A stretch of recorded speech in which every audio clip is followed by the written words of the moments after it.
അസ്സലാമു അലൈക്കും. പൊന്നാരൻ്റെ മക്കളെ, നമ്മൾ ഇന്നലെ അന്തിക്ക് ലേസം കടലൊക്കെ വെള്ളത്തിലിട്ടേച്ചതായിരുന്നു ദോശയ്ക്ക് ചാറക്കാൻ വേണ്ടിയിട്ട്. അപ്പം നേരം വെളുത്ത് നിസ്കാരം ഓത്തൊക്കെ കഴിഞ്ഞ് നിസ്കാരപ്പായിൽ ഇങ്ങനെ ഇരുന്നിട്ടേ എന്താ ഇപ്പം കടി ഉണ്ടാക്കുന്നത് അങ്ങനെ ആലോചിച്ചായിരുന്നു. നൂൽപുട്ടാ ദോശയെ ചുടണ്ടോന്ന്. അപ്പം ഇച്ചിങ്ങനെ ലേസം കേങ്ങും കയറ്റുണ്ടെങ്കിൽ ലേസം കൈപ്പത്തിരി ഈസ്റ്റും അങ്ങോട്ട് ഉണ്ടാക്കിയാലോന്ന്. അങ്ങനെ ഫ്രിഡ്ജ് തുറന്ന് നോക്കിയപ്പോൾ നമുക്ക് ആവശ്യമുള്ള സാധനമൊക്കെ അതിലിരിക്കണുണ്ട് കേട്ടോ. അപ്പം നമ്മൾ ഈസ്റ്റു ആണ് ഞാൻ ആദ്യം അങ്ങോട്ട് ഉണ്ടാക്കണത്. അപ്പോൾ കുക്കർക്ക് കടല അങ്ങോട്ട് ഇട്ട് കൊടുത്ത് ലേസം വെള്ളം അങ്ങോട്ട് പാരുക. ഒരു ഗ്ലാസ് വെള്ളം അങ്ങോട്ട് പാർന്നിട്ടേ ഇപ്പിടാതെ അങ്ങോട്ട് വേവിച്ച 2-3 വിസിൽ വന്നാൽ നമ്മളെ കടല നല്ലോണം അങ്ങോട്ട് വെന്തിട്ടുണ്ടാവും. ഒന്നങ്ങോട്ട് കണ്ടു നോക്കി. നല്ലോണം വെന്ത് അതിൻ്റെ പരിപ്പ് വേറെയും തോല് വേറൊക്കെ ആയി നിൽക്കുന്നുണ്ട്. ഇനി നമ്മളെ ക്യാരറ്റും കേങ്ങൊക്കെ ഇട്ട് കൊടുക്കുക. പിന്നെ നിങ്ങളോടൊക്കെ പറയാല്ലേ, ഈ കടല വേവിച്ചുമ്പോൾ എപ്പിടരുത് മക്കളെ. എപ്പിട്ടുണ്ടെങ്കിൽ നമ്മളെ കടല എത്ര വേവിച്ചാലും കല്ല് പോലെ ഇങ്ങനെ കടക്കൂട്ടോ.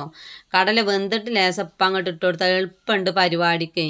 കുക്കറാന്നൊന്നും പറഞ്ഞിട്ട് കാര്യമില്ല. വെന്ത് കിട്ടണമെങ്കിലും ചിലപ്പോൾ ചില കടലക്ക് വല്ലാത്ത വേവേക്കാരം. അതിൽ കൂടെ ഇട്ടിട്ടുണ്ടെങ്കിൽ പറയും വേണ്ട. ഇനി ലേസം മഞ്ഞപ്പൊടിയും ലേസം വെള്ളവും ആ മുളകും ഞാൻ ഇട്ട് കൊടുത്തിട്ടുണ്ട്. ഇത് അടുപ്പത്ത് വെച്ചിട്ട് നമുക്ക് ഇതിലേക്കുള്ള മസാല അങ്ങോട്ട് റെഡിയാക്കുക. കൈപ്പത്തിരിക്ക് ചാറിൻ്റെ ഒന്നും ഒരു ആവശ്യമില്ല. പക്ഷെ മക്കൾ ഇനി ചിലപ്പോൾ ഇങ്ങനെ കണ്ണും മോറും ചോപ്പിച്ചു. അത് കാണുമ്പോൾ മനസ്സിന് തലക്ക് പിരാന്ത് ഇങ്ങനെ പൊടിച്ചും. അത് വേണ്ടല്ലോ വെച്ചിട്ടാട്ടോ നമ്മൾ ഇങ്ങനെയൊക്കെ ചിജ്ജണ്. അപ്പോൾ ചട്ടി അടുപ്പത്ത് വെച്ച് എണ്ണയൊക്കെ ഇങ്ങനെ ചൂടായപ്പോൾ അതിലേക്ക് ഒരു സ്പൂൺ കടുകണ്ട് ഇട്ട് കൊടുത്തു. അത് പൊട്ടിത്തെറിച്ചുമ്പോൾ നമ്മൾ ഇഞ്ചി ഉണ്ടല്ലോ, ഈ സ്റ്റൂവിൽ ഇഞ്ചി ഉണ്ടെങ്കിൽ വേറെ രസമാണ്. അപ്പോൾ അരിയാനൊന്നും നമുക്ക് നേരം കിട്ടിയില്ല കേട്ടോ. നമ്മളത് ചതച്ചിടുക ചിജ്ജണത്. ചതച്ചാലും അരിഞ്ഞാലൊക്കെ നമ്മൾ ഈസ്റ്റു രസം ഉണ്ടാവും. അപ്പം ഇനി നമുക്ക് എന്ത് ചെയ്യുക, വേപ്പിൻ്റെ ഇല ഇട്ട് കൊടുക്കുക. അതിൻ്റെ ഒപ്പം തന്നെ നമ്മൾ വെല്ലുള്ളി കൊത്തിയരിഞ്ഞുണ്ട്. വെല്ലുള്ളി ഞാൻ ചെറുതൊന്നായിട്ട് എടുത്തിക്കണത്. നിങ്ങൾക്ക് ഇനി തോനെ വെക്കണം എന്നുണ്ടെങ്കിൽ അതിനനുസരിച്ച് നിങ്ങൾ ഉള്ളി എടുത്തോളുണ്ടോ. പിന്നെ ഈ ഉള്ളി ഇട്ടാൽ വല്ലാതെ വാടാൻ നിൽക്കരുത്. ലേസം മഞ്ഞപ്പൊടി അങ്ങോട്ട് ഇട്ട് കൊടുക്കുക. എണ്ണയിൽ ആ പച്ചമണം അങ്ങോട്ട് പോവോളം ഒന്നും അങ്ങോട്ടും ഇങ്ങോട്ടും ചട്ടം കൊണ്ട് ഇളക്കി കൊടുത്താൽ മതിയെന്ന്. ഇത് പെട്ടെന്ന് ഒരു തോന്നലുണ്ടായതാണ് ഇപ്പോൾ ഈ കൈപ്പത്തിരി ഉണ്ടാക്കാൻ കേട്ടോ. കൈപ്പത്തിരി നിങ്ങൾ എങ്ങനെ ഉണ്ടാക്കലെന്നാവട്ടോ, പ്രസ്സുമെന്ന് അമർത്താൻ നിൽക്കരുത്. കൈപ്പത്തിരി ഉണ്ടാക്കുമ്പോൾ നമ്മൾ കജ്ജോണ്ട് അങ്ങോട്ട് കുഴലുകൊണ്ടും പരത്തിയാൽ നല്ല രസം ഉണ്ടാവും. അപ്പോൾ കണ്ടില്ല നിങ്ങൾ, ക്യാരറ്റും കേങ്ങൊന്നും വല്ലാതെ വെന്തിട്ടില്ല. കാരണം നമ്മൾ ഒരു വിസിലേ അടുപ്പിച്ചിട്ടുള്ളൂ. എന്നാലേ നമ്മളെ ഈസ്റ്റു രസം ഉണ്ടാവുള്ളൂ. ഇതിലേക്ക് ഇപ്പോൾ മെയിനായി വേണ്ടത് മല്ലിച്ചപ്പാണ്. മല്ലിച്ചപ്പും ഇല്ല, കുരുമുളകും പൊടി ഇല്ല കേട്ടോ. തേങ്ങാപ്പാൽ ഒഴിച്ചിട്ട് വല്ലാതെ തിളക്കാനൊന്നും നിൽക്കണ്ട. ഒന്നും ഇങ്ങോട്ട് തിളച്ചാൽ മതി. അല്ലെങ്കിൽ അതും വേറെ ചൊയും ചൂരൊക്കെ വരും. അപ്പം നമ്മൾ ഈസ്റ്റു റെഡി ആയിട്ട് ഇനി നമുക്ക് കൈപ്പത്തിരി അങ്ങോട്ട് ഉണ്ടാക്കണമെന്ന് നോക്കിക്കോളി. ഒരു ഗ്ലാസ് പൊടിയാണ് ഞാൻ എടുത്തിക്കണം കേട്ടോ. ഈ ഒരു ഗ്ലാസ് പൊടിക്ക് ഞാൻ 1.5 ഗ്ലാസ് വെള്ളം വെക്കുന്നുണ്ട്. കാരണം 1/2 ഗ്ലാസ് അതിൽ നിന്ന് ഇങ്ങോട്ട് മുക്കാൻ ചില പൊടിക്ക് നല്ലോണം വെള്ളം പാർന്ന് കൊടുക്കേണ്ടി വരും. അപ്പം നമ്മൾ പച്ചവെള്ളം പാർന്നാൽ നമ്മളെ പൊടി ഇങ്ങോട്ട് ബലമായി കിട്ടും ചിച്ചും. 10-4 മണിയാകുമ്പോഴത്തേന് ആരടാന്ന് ചോദിച്ചാൽ ഞാനടാന്ന് അറിഞ്ഞിങ്ങോട്ട് നീച്ചു വെക്കും. അപ്പം നമ്മൾ ചട്ടിയിൽ വെള്ളമൊക്കെ പാർന്ന് കൊടുത്തിട്ടുണ്ട്. ഇനി അതിക്ക് ലേസം ഉപ്പണ്ട് ഇട്ട് കൊടുത്ത് വെട്ടിയാണ് തിളപ്പിക്കുക. നമ്മളെ നല്ലോണം പണിയെടുത്താൽ നമുക്ക് നല്ലോണം തിന്നും ചിച്ചാട്ടോ. നമ്മളെന്തെങ്കിലും ആവശ്യമില്ല അത് പീടിയെ പോയിട്ട് വാങ്ങിക്കൊണ്ടും അതങ്ങോട്ട് അപ്പം കൊണ്ട് തിന്നും. അതിനേക്കാട്ടും നല്ല ഇങ്ങനെയൊക്കെ ഉണ്ടാക്കി വെക്കൊണ്ട് നല്ല രസം ഉണ്ടാവും. പൊടി ഇട്ട് കൊടുത്തിട്ട് എന്ത് ചെയ്യുക, അതിൻ്റെ നടുവിലൊരു കുജ്ജാണ് കുത്തി തന്നെ. എന്നിട്ട് എന്ത് ചെയ്യുക, എന്നാൽ ആ പൊടി അങ്ങനെ കടന്ന് വന്നോളും. തിജ്ജാണ് കുറച്ച് വെച്ച് കൊടുത്തിട്ട് നല്ല അങ്ങോട്ട് ആവി പുറത്തേക്ക് പോവാത്ത രീതിയിൽ നല്ലോണം അങ്ങോട്ട് അടച്ച് വെച്ചാലേ എളുപ്പമുണ്ട് പരിപാടിക്കൊക്കെ. നമുക്ക് എന്താ വെച്ചിട്ട് അതങ്ങോട്ട് അടച്ച് വെച്ചിട്ട് നമുക്ക് ചെറിയൊരു പരിപാടി ഉണ്ട് അവിടെ. അതൊന്നും ചെയ്ത് വരട്ടെ. 4 പാത്രം ഉണ്ട് സിങ്ക് കൊണ്ടുപോയിട്ടിട്ട്. സിങ്കിൽ അങ്ങനെ കൊണ്ടുപോയിട്ടാലേ ഒരുപാട് പാത്രം മുറിയാണ്ടായാലും നമുക്ക് തലക്ക് വല്ലാത്ത പിരാന്തും പിടിച്ചും. നമുക്കൊന്ന് തുറന്നു നോക്കടച്ച് തോന്നണത് ലേസം വെള്ളത്തിൻ്റെ കമ്മി ഉണ്ട് എന്നാണ്. അളക്കുമ്പോൾ നിങ്ങൾക്ക് തോന്നണില്ലേ വെള്ളത്തിൻ്റെ കമ്മി ഉണ്ടെന്ന്. അപ്പം നമ്മൾ ലേസം പാടെ വെള്ളം ഒഴിച്ചിട്ട് അവിടെ ഒന്നും പാടെ അങ്ങോട്ട് മൂടിയേക്കും. ചെറുതായി ഇങ്ങനെ കത്തിച്ചിട്ടുണ്ടേനും നല്ലോ ആട്ടും പൂട്ടും ഇട്ട് കത്തിച്ചിട്ടുണ്ടെങ്കിൽ നമ്മളെ പൊടിയൊക്കെ കരിഞ്ഞിട്ടേ കങ്ങിയാൽ നമ്മളെ പത്തിരി നമുക്ക് തൊള്ളേക്ക് വെക്കാൻ കജൂല കേട്ടോ.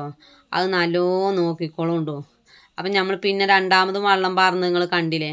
ഇനി ഒന്നും പാടെ അങ്ങോട്ട് അടച്ചു കൊടുക്കുക. ഇന്നിപ്പോൾ ചായ അടിച്ചാനൊക്കെ കുറച്ച് നേരം വെക്കും കേട്ടോ പത്തിരി ആയതിനാൽ. ഇതിപ്പോൾ ഇന്നലെ അന്തിക്കും കരുതിയേക്കണമെങ്കിൽ എളുപ്പമുണ്ടായിരുന്നു പരിപാടി. ഇതിപ്പോൾ നമുക്ക് നിസ്കരിച്ചിരിക്കുമ്പോഴാണല്ലോ വേണ്ടാത്ത ചിന്തയൊക്കെ അപ്പം അങ്ങോട്ട് വരുന്നതാണ്. എന്തൊക്കെ ഒന്നാ മനസ്സിൽ വരികച്ചിട്ട് എന്ത് ചെല്ലിയാലും നമ്മളെ മനസ്സിൽ നിസ്കരിച്ചാൽ നിന്നാലാണ് അടുപ്പത്ത് ചോറച്ചതും അതും ഇതൊക്കെ ഓർമ്മ വരുള്ളൂ. കുറേ ആളങ്ങനെ പറയണത് ഞാൻ കേൾക്കും ചെയ്തിട്ടുണ്ട് കേട്ടോ. ഇനി നമുക്ക് മാത്രമൊന്നുമല്ല, നിങ്ങൾക്കൊക്കെ ഉണ്ടാവും ഈ ഓരോ അനുഭവം. അപ്പം നമ്മളിനി തുറന്നിട്ട് എന്ത് വിചാരിച്ചിട്ടാണ് നമ്മൾ ചെറിയ ജീരകം തേങ്ങ നല്ലോണം അങ്ങോട്ട് ഇട്ട് കൊടുക്കുക. എന്നാൽ നമ്മളെ പത്തിരിയാണ് ആയി നല്ല രസം ഉണ്ടാവും.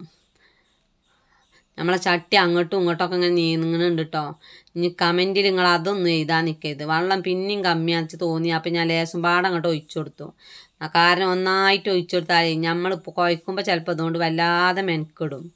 അപ്പം നമ്മൾ തേങ്ങ തിടണു കണ്ടില്ല നിങ്ങൾ നല്ലോണം അങ്ങോട്ട് ഇട്ട് കൊടുക്കുക. കൈപ്പത്തിരിയിൽ നല്ല തേങ്ങ ഇട്ടാൽ നല്ല രസം ഉണ്ടാവും. കണ്ടില്ലേ? പിന്നെ തേങ്ങാപ്പാൽ ലേശം പാർന്നു കൊടുത്ത് ഒന്നും പാടെ നല്ല രസം ഉണ്ടാവും. നമുക്ക് പിന്നെ തെങ്ങും തോപ്പൊന്നും ഇല്ലല്ലോ. അപ്പം നമ്മൾ ഇങ്ങനെയൊക്കെയാണ് ഉണ്ടാക്കുക കേട്ടോ. അപ്പം നമ്മൾ കുഴച്ച പൊടിയാണ് ഈ കാണുന്നത്. കണ്ടില്ല നിങ്ങൾ? ഇതൊരു അരമണിക്കൂർ ഒന്നും പാടെ അവിടെ ഇരിക്കട്ടെ വെച്ചിട്ട് നമ്മളവിടെ മൂടി വെച്ചിരുന്നു. പിന്നെ നിങ്ങൾക്കൊന്ന് കാണിച്ചു തരാം മൂടി വെച്ചിട്ടതാ. അപ്പം നല്ല കുഴഞ്ഞാണ്ടേക്കണം. എന്നാലും ഞാൻ ഒന്നും പാടെ റേക്കുമ്പോൾ ഇട്ടുകാണ്ടേ ഒന്നും പാടെ അങ്ങോട്ടും ഇങ്ങോട്ടും കൊണ്ട് ഉരുട്ടിയെടുത്തിട്ട് എളുപ്പമുണ്ട് കേട്ടോ പരിപാടിക്ക്. നീളത്തിൽ അങ്ങോട്ട് ഇതാക്കി തന്നെ ഒരു കത്തി എടുത്ത് കാണ്ടാണ് നുറുക്കിയാൽ മതി. എളുപ്പമുണ്ട്. കത്തി എടുത്ത് നുറുക്കിയാൽ എന്താ വെച്ചിട്ട് നമ്മളിതിങ്ങനെ ഉരുട്ടാൻ നിൽക്കണ്ട. ഒന്ന് വെല്ലൊന്ന് അങ്ങോട്ടും ഇങ്ങോട്ടും ആക്കി ആ റേക്കും വെച്ചും കാണ്ടന്നെ ഒന്നുകൊണ്ട് അമർത്തി കൊടുത്താൽ മതി. ലേശം വെളിച്ചെണ്ണ ഉണ്ടാക്കട്ടെ നമ്മളിതിന്മേ. ഇന്ന് എളുപ്പമുണ്ട്. വെളിച്ചെണ്ണ പത്തിരിയിൽ വെളിച്ചെണ്ണ ആക്കണ മാതിരിയല്ല. നമ്മളിത് കജ്ജോണ്ട് ഇങ്ങോട്ട് ആക്കിങ്ങാണ്ട് എളുപ്പമുണ്ട്. ഇതെന്താ വെച്ചിട്ട് ചിലവർ പ്രസ്സിലാണ് അമർത്തും ചട്ടി കണ്ടിടും. നമ്മളിത് പ്രസ്സിലൊന്നും അല്ലട്ട് ഉണ്ടാക്കണത്. കൈപ്പത്തിരി എന്ന് പറയുമ്പോൾ തന്നെ കജ്ജോണ്ട് ഉണ്ടാക്കണം. എന്നാലാണ് അതിൻ്റെ രസം. അതിന് മനുഷ്യന്മാർക്ക് എങ്ങനെയൊക്കെ ഉണ്ടാക്കാൻ തോന്നുന്നു അങ്ങനെയൊക്കെ ഉണ്ടാക്കുമല്ലോ ഇപ്പോൾ.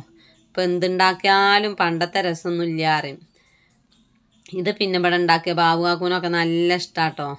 ബാബുകാക്കൂന് ചില നേരത്തെ തിന്നാൻ നിൽക്കാൻ നേരം ഉണ്ടാവില്ല. അങ്ങനത്തെ ഇതല്ലേ. കാരണം രാവിലെ 4-5 മണിക്കോ 5 മണിക്കൊക്കെ മീനിന് പോവും. അപ്പം പിന്നെ രാവിലത്തെ ചായയും കടിയൊന്നും കുടിച്ചാൽ നിൽക്കില്ല.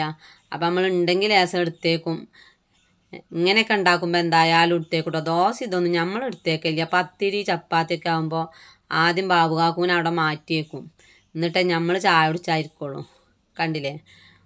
കോലും ബാവൊക്കെ മാറുന്നുണ്ട് കേട്ടോ പത്തിരിൻ്റെ. ഇനി ഞാൻ വല്ലാതും പരത്തിയിട്ടാണ് കാണിച്ചു തരാം. അപ്പോൾ വെള്ളം നേറിയിട്ടില്ല കേട്ടോ നമ്മളെ പത്തിരിയിൽ. നല്ല പാകത്തിന് തന്നെയാണ് വെള്ളം.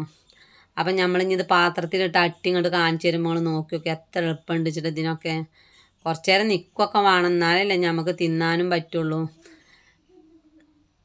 കണ്ടോ? തോനൊന്നും ഉണ്ടാക്കണില്ല. ഇനി തോന ഉണ്ടാക്കിയാലേ നാൾക്കൊക്കെ ഇതന്നെയാണെന്ന് അറിയുമ്പോഴേ അപ്പം അത് ശരിയാവില്ല വെച്ചിട്ടേ. ഇപ്പം ഉണ്ടാക്കി നോക്കുമ്പോഴാണ് ഇപ്പം അല്ലാതെ കമ്മിയാവും ചെയ്തേക്കണു. ഇനി നമ്മൾ 2 ചട്ടിയിലായിട്ടുണ്ട് ചുട്ടെടുക്കുകയാണ് കേട്ടോ. പിന്നെ ഞങ്ങളോട് പറയാനല്ല എന്താ പുതിയ ആൾക്കാർ നമ്മളെ വീഡിയോസ് കാണണോലേ ലൈക്ക് ചെയ്യാനും ഷെയർ ചെയ്യാനും സബ്സ്ക്രൈബ് ചെയ്യാനൊന്നും മറക്കല്ലേ കേട്ടോ. നിങ്ങളെ സപ്പോർട്ട് ഉണ്ടെങ്കിലല്ലേ നമുക്ക് വീഡിയോസ് ഇടാൻ തോന്നുള്ളൂ. ഇത് നമ്മളെപ്പോഴും പറഞ്ഞു ചിലപ്പോൾ നിങ്ങൾക്ക് പിരാന്തൊക്കെ വരുന്നുണ്ടാവും. നമ്മളെ വാക്കിൽ വല്ല തെറ്റും വന്നിട്ടുണ്ടെങ്കിൽ അതുപോലെ തന്നെ നിങ്ങളൊന്ന് ക്ഷമിച്ചുകൊണ്ട് കേട്ടോ. നിങ്ങളോട് പറയാനല്ലത് അതൊക്കെ തന്നെ ഉള്ളൂ. പിന്നെ നമ്മൾ ഇന്നലെ ഒരു യാത്രയിലായിരുന്നു. അതേ വീഡിയോസൊന്നും ഇടാഞ്ഞ് അത് നമ്മളിങ്ങനെ അറിയിച്ചും ചെയ്തില്ല. നമ്മളിങ്ങനെ യാത്രയിലാണ് എന്നൊക്കെ പറഞ്ഞിട്ട്. അപ്പം എല്ലാ യാത്രയൊക്കെ കഴിഞ്ഞ് വന്ന് നമ്മളെല്ലാ ക്ഷീണമൊക്കെ മാറ്റി ഒന്നാണ് കടന്നുറങ്ങി നീച്ച് നേരം വെളുത്തിട്ടാണ് നമ്മൾ ഈ പരിപാടി നമ്മൾ ചെയ്യണത്. ഇനി എളുപ്പം അങ്ങോട്ട് ചുട്ടെടുക്കുക. ഇന്നിപ്പോൾ എങ്ങോട്ടും പോവാല്ല. ഇനിയിപ്പോൾ എന്താ ഇന്നലെ യാത്ര ചെയ്ത ഡ്രസ്സൊക്കെ ഒന്ന് വല്ലാതെ അങ്ങോട്ട് തിരുമ്പിടാനുണ്ട്. കൈപ്പത്തിരി കാണുമ്പോൾ തന്നെ വല്ലാത്ത രസമാണല്ലേ. ഇനി ഇത് പൊട്ടിച്ചുമ്പോൾ കണ്ടോളൂ. ഇതിലേക്ക് ഒന്നും ചാറൊന്നും വേണ്ട. ഇതൊരു ഗ്ലാസ് കട്ടൻ ചായ ഉണ്ടെങ്കിൽ വല്ലാത്ത രസമാണ്. ഇങ്ങനെയൊക്കെ ഒന്ന് ഉണ്ടാക്കി വെക്കൊണ്ട് കേട്ടോ. നിങ്ങളോട് പറയാനല്ലാതെ അതാ ഈസ്റ്റും പത്തിരിയും പാടെ നിങ്ങൾക്ക് ഇങ്ങോട്ട് കാണിച്ചു തരാം. അപ്പം നിങ്ങൾ പറഞ്ഞ മാതിരി ചിജ്ജാൻ മറക്കരുത്. ലൈക്ക് ചെയ്യുക, ഷെയർ ചെയ്യുക, സബ്സ്ക്രൈബ് ചെയ്യുക. ഇനി അടുത്ത നല്ലൊരു വീഡിയോ കൊണ്ട് ഞാൻ വരണ്ട് കേട്ടോ. യാത്ര എങ്ങോട്ടാന്ന് അതിൽ നമ്മൾക്ക് പറയും ചിജാലോ. എന്നായിക്കോട്ടെ. അസ്സലാമു അലൈക്കും.